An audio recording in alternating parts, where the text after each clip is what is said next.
In my opinion, the Pioneer Peasant Cube is at a really ideal level for onboarding new players and builders to the world of MTG cubes. At least that's what I told myself when I dove into the world of cube.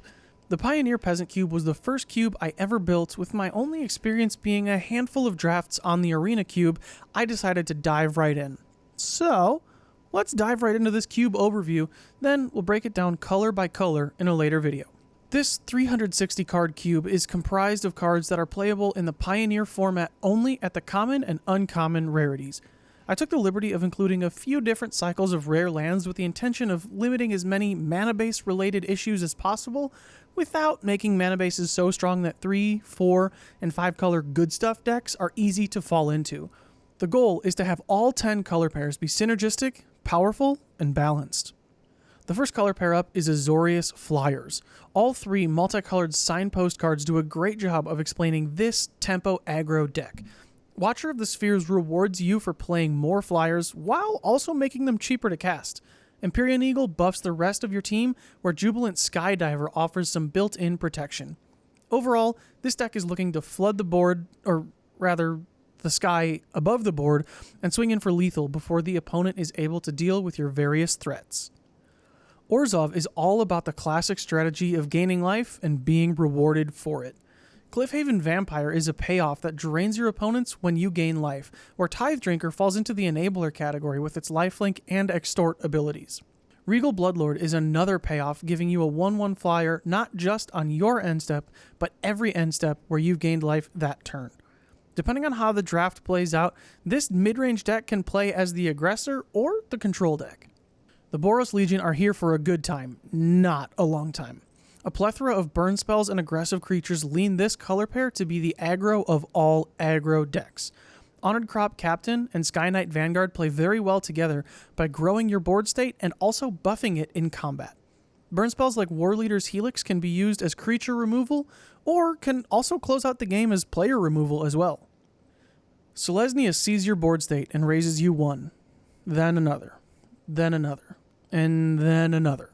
Go Wide is the name of the game in green-white. Shauna, Sisay's Legacy, and Ironroot Warlord both grow to immense threats as your board state widens.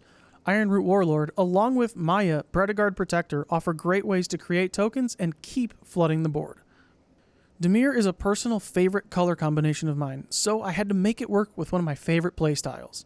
Stopping the opponent's game plan, then reanimating big threats to close out the game. Obsessive Stitcher is a fantastic way to reanimate creatures from your yard, and can also be looped with reanimation spells to continue bringing back more creatures. Tomebound Lich is an MVP for this deck as a discard outlet on ETB and attacks, while also dissuading your opponent from attacking as a blocker with both Death Touch and Lifelink. Discovery Dispersal leans more into the control side of these colors by offering card advantage and removal depending on your situation. IZZET Spells is a tried and true tempo-based deck. Slinging spells, getting small advantages all over, and, if you're like me, inevitably missing some triggers along the way. Sprite Dragon and Crackling Drake are 2 of the biggest threats as they beat down in the air while continuously growing as the game progresses. Agar takes the deck from just caring about spells to specifically wanting burn spells to draw additional cards and keep the pressure up. SIMIC is the color pair that gave me the most trouble by far. I'm not a fan of the traditional ramp into big creatures and gain value, so I wanted something a little bit different for this archetype. What was initially meant to be focused on playing at instant speed, the flash mechanic just wasn't supported well enough to make the SIMIC colors balanced with everything else. I switched to a +1/+1 counters theme and feel the deck is much better off for it. Shamble Shark is an aggressive 2-drop that was actually a holdover from the initial flash theme that fits the counters too well to remove. Merfolk Skydiver starts putting counters on something on ETB, while the Proliferate ability is a never-ending mana sink that can continue gaining more and more and more counters.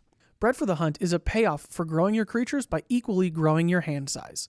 Golgari and Creatures in the Graveyard go together like white on rice.